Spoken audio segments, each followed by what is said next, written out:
Witness an epic moment as Narendra Modi becomes the first Indian politician to use Google Plus Hangout. Welcome to this defining moment on Google Plus Hangout. Good evening, Mr. Devgan and Modi sir.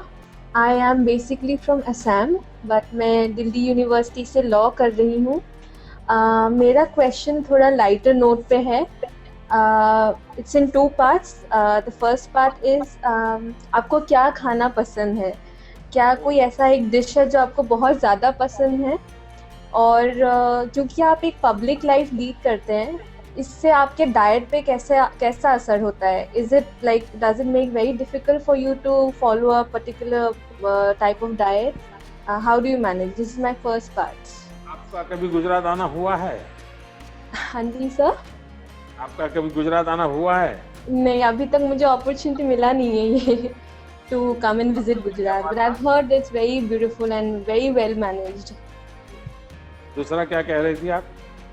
आप एक public life lead करते हैं, तो इससे आपके diet पर क्या effect होता है? How do you manage?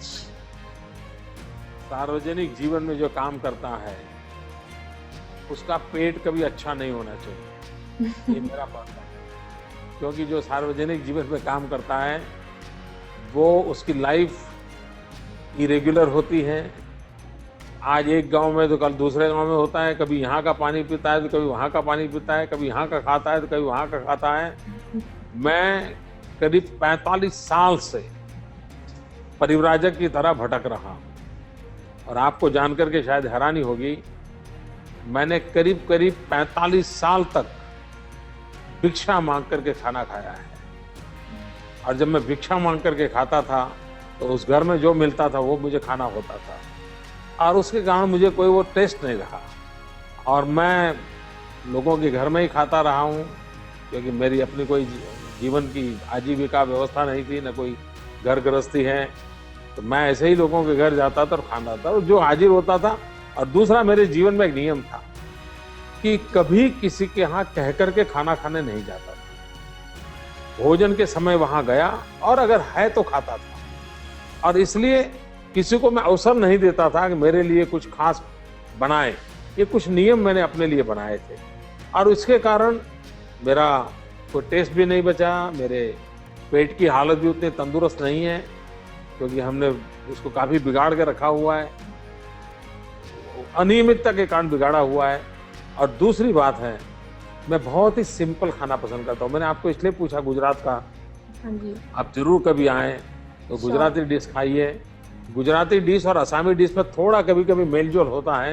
हाँ. थोड़ा स्वीट असमी डिश में भी होता है, गुजराती डिश में भी थोड़ा स्वीट होता है. तो एक प्रकार से वो पसंद आएगा. लेकिन मैं ज़्यादातर खिचड़ी जैसी चीज़ें खाना पसंद करता हूँ.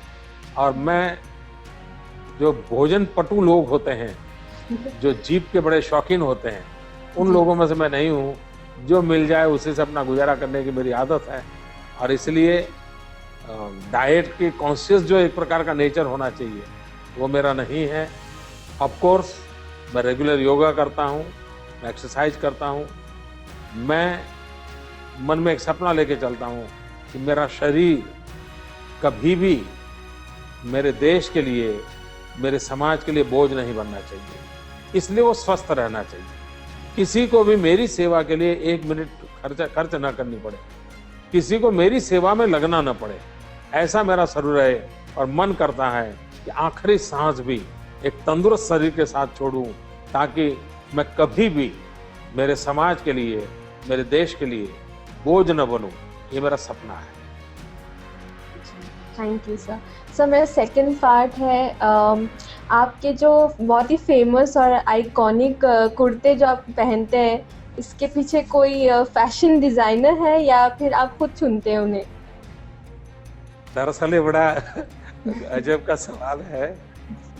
मैंने कहा ना, मैं 35 साल तक भटकता रहा जी. एक छोटे से झोले में मेरे कपड़े रहते थे और कपड़े मैं खुद धोता था. कपड़े धोता था, मैं सोचता था लंबी बाह के कपड़े तो इतना लंबा धोना क्यों. तो धोना कम करने के लिए मैंने उसको काट दिया खुद ने.